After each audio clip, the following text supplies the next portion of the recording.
Hello, नमस्ते। आप नमस्कार। जी, आप अनुभव के बड़े भाई बोल रहे हैं? हाँ जी मैडम, मैं अनुभव का बड़ा भाई बोल रहा हूँ। अच्छा, आप तो मैडम कहाँ से? निशांत जी से आपकी बात हुई होगी। मेरा नाम स्वाति शर्मा है। अभी जी मैडम। आप आपसे बात हो सकती है कि आप बिजी हैं? दोबारा कॉल करूं? नहीं मैडम, आप बात कीजिए, मैं भी चाह रहा हूँ बात हो। अच्छा, आपका नाम बता सकते हैं? हाँ, मेरा नाम है मैडम शरद शर्मा जी। शरद जी, पहले तो I am really sorry for your loss. क्या हुआ था जी, अनुभव को? क्या उम्र थी? उन्होंने वगैरह मत खोलिएगा प्लीज।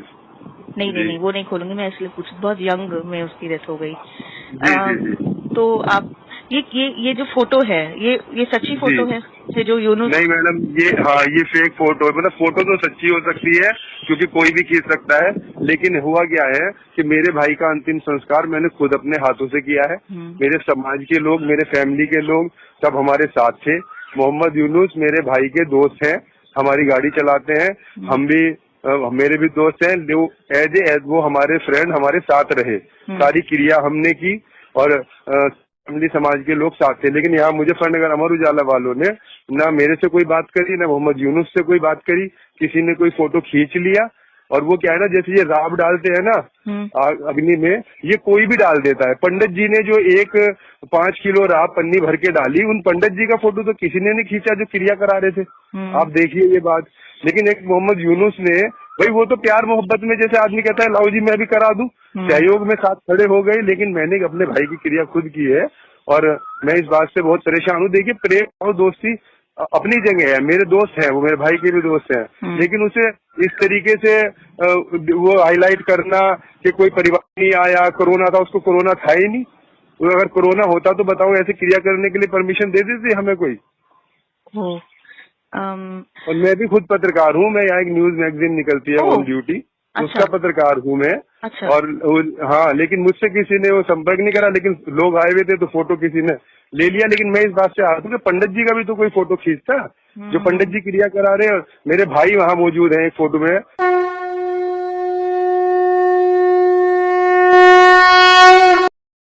नमस्ते दोस्तों, आप सबका एक बार फिर से स्वागत है आपके अपने YouTube चैनल सत्य सनातन में। आज हम बात करने वाले हैं किसी फेक न्यूज़ के बारे में, जिसको लेकर के एक बार फिर से बहुत ज़्यादा हंगामा मचाया गया। ठीक उसी प्रकार से जैसे बताया गया था कि सऊदी अरब से 80 मीट्रिक टन ऑक्सीजन आ रही है। जैसे कि भारत में ऑक्सीजन की बहुत सारी कमी हो।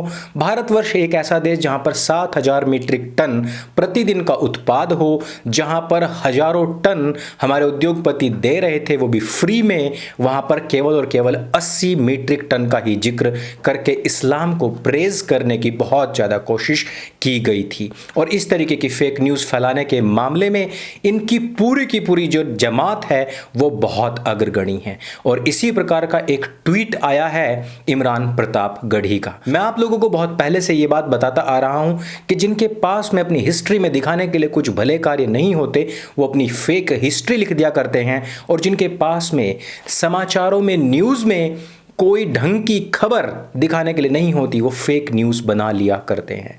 यूनुस भाई जिंदाबाद, क्योंकि अनुभव शर्मा नाम के एक हिंदू को कोरोना हो गया था और वो मर गया और उसके परिवार ने डिनाई कर दिया उसकी अंतिम संस्कार करने के लिए, और यूनुस ने जाकर के अंतिम संस्कार कर दिया। ये देखिए, और इसके बाद में झड़ी लग गई ट्वीट्स की। और उसके बाद में इस फेक न्यूज़ को फैलाने के लिए पूरी की पूरी कौम, पूरी की पूरी जमात एक हो गई। यही नहीं, हिंदुओं को कोसा जाने लगा, काटा जाने लगा। जगह जगह पर इस प्रकार के गंदे और भद्दे कमेंट्स किए जाने लगे, जिससे कि हिंदुओं को नीचा दिखाने की कोशिश की जा सके।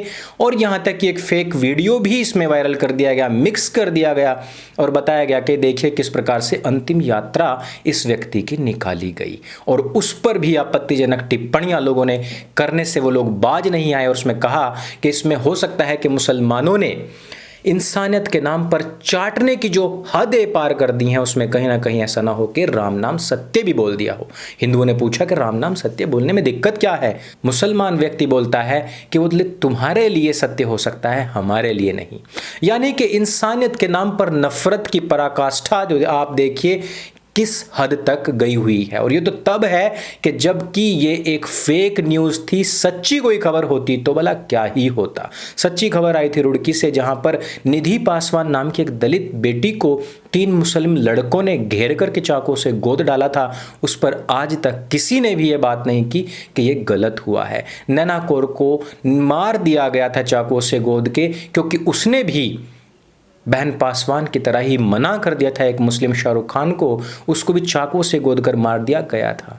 इसके साथ ही साथ इस पूरे के पूरे आपदा काल में आपदा को अवसर में बदलने वाले लोगों की भी कमी नहीं, लेकिन इन सब चीज़ों को ढकने के लिए रवीश कुमार, अभिषार शर्मा, इमरान प्रतापगढ़ी हो या फिर कासिफ हो या फिर खुद मोहम्मद जुबैर जो तथाकथित फैक्ट चेकर है, ये सब लोग इस ढकने और ढांपने के मामले में, फेक न्यूज़ को स्प्रेड करने के मामले में सबसे आगे हैं। इस बात पर जब मैंने मुजफ्फरनगर में खुद बात की अपने मित्रों से, तो मुझे पता लगा कि इस भाई की मौत जो थी वो कोरोना से नहीं हुई थी।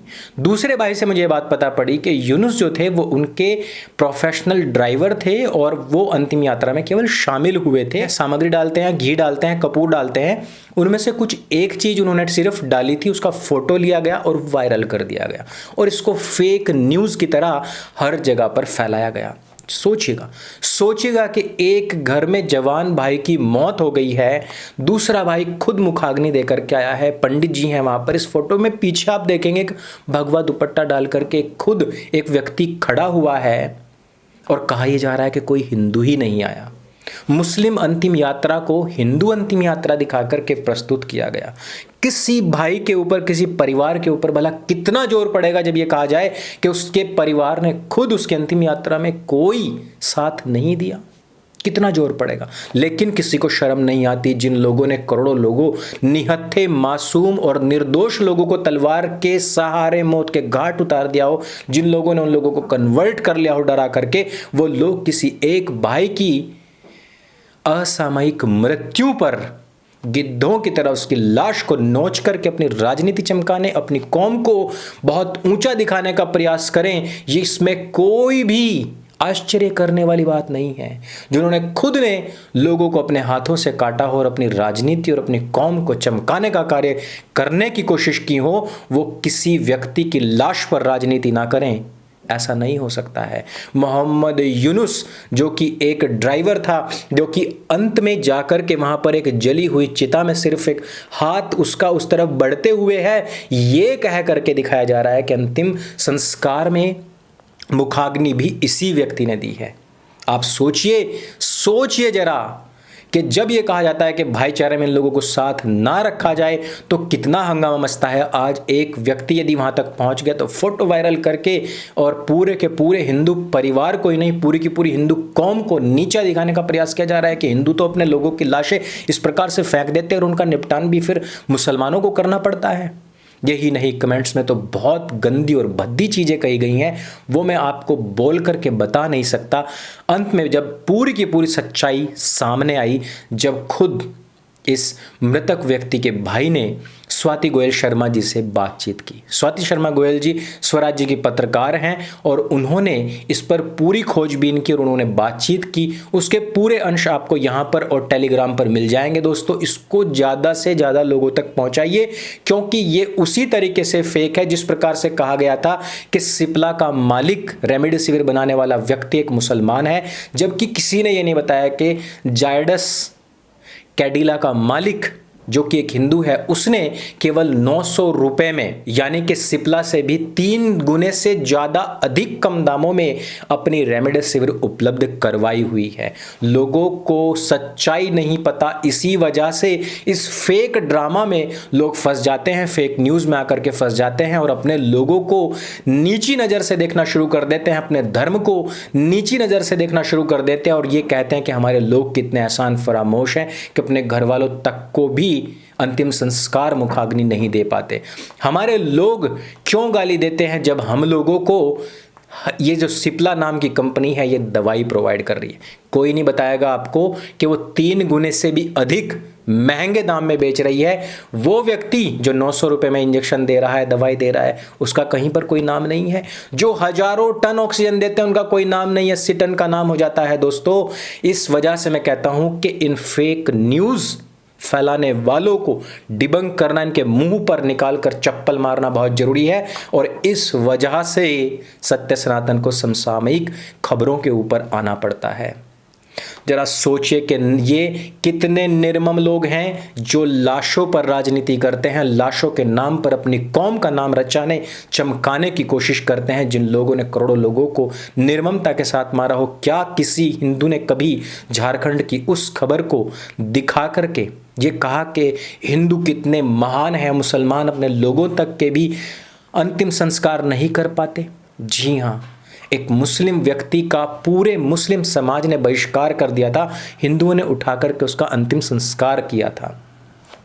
यही नहीं, आज तक हमारे गांव में, हमारे आस पड़ोस में जो मैत्री भाव में रहते हैं, एक दूसरे के साथ रहते हैं, मुसलमानों को कंधा देने के लिए जाते हैं। बस हमारी कमी यह है कि ना तो हम फोटो खींचते, ना हम उसको वायरल करते, ना हम टिकटॉक बनाते, क्योंकि हमें सिखाया गया है कि नेकी कर दरिया में डाल, मानवता तेरा धर्म है, इसको करना ही तेरा फर्ज है। लेकिन कुछ लोगों ने केवल यही सीखा है कि नेकी कर अथवा ना कर, एक फेक फोटो ले, उसको सोशल मीडिया पे डाल, अपना और अपनी कौम का नाम चमकाने की कोशिश कर, टिकटॉक बना, सोशल मीडिया पर डाल।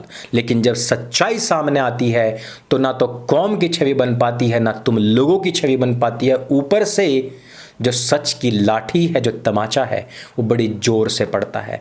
वास्तव में यदि इस प्रकार का कोई कार्य किया गया होता दोस्तों, तो मैं वाकई में कहता कि मानवता, इंसानियत के लिए किसी यूनुस भाई ने एक बहुत बड़ा कार्य किया है। लेकिन यूनुस वहां पर सिर्फ अपने साथी के लिए पहुंचा। लेकिन आज यूनुस के उस फोटो के नाम पर भी राजनीति करके सोशल मीडिया पर डालने वाले लोगों ने यूनुस को भी नीचा देखने के लिए मजबूर कर दिया है। दोस्तों, आपको क्या लगता है कि इस तरीके की लाशों पर राजनीति करने वाले लोगों को, इन बेशर्म लोगों को क्या सजा नहीं मिलनी चाहिए? क्या इन लोगों के ऊपर एफआईआर नहीं होनी चाहिए?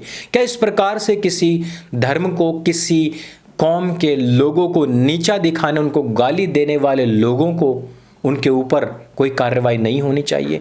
क्या इतने बड़े बड़े नाम, ये ब्लू टिक धारी लोगों के ऊपर कोई कार्रवाई नहीं होनी चाहिए? क्या ये तथाकथित फैक्ट चेकर्स जो इस तरीके की फेक न्यूज़ को प्रमोट करते हैं, क्या इन लोगों के ऊपर कोई कार्रवाई नहीं होनी चाहिए? आपका क्या मानना है, ये हमें नीचे कमेंट करके जरूर बताइए। और आपको ये खबर कैसी लगी, और आपको स्वाति जी की ये जो पूरी की पूरी रिपोर्टिंग है ये कैसी लगी? हम बल्कि कोशिश भी करेंगे स्वाति जी को सत्य सनातन पर लाएं और बहुत सारे अन्य विषयों पर भी बातचीत करें। हमें नीचे कमेंट करके जरूर बताइएगा। इस वीडियो को अवेयरनेस के लिए सबके साथ में शेयर करना है, आप लोगों को 10 मिनट देना है, इसको सभी के साथ में शेयर जरूर करना है, क्योंकि झूठ जितनी तेजी से फैला है, सच उससे भी ज़्यादा तेजी से फैलना चाहिए, फैलना चाहिए, फैलना चाहिए। और इसकी जिम्मेदारी केवल और केवल आप लोगों के कंधे पर है। मेरे संग बोले सत्य सनातन वैदिक धर्म की जय। जय हिंद, वंदे मातरम।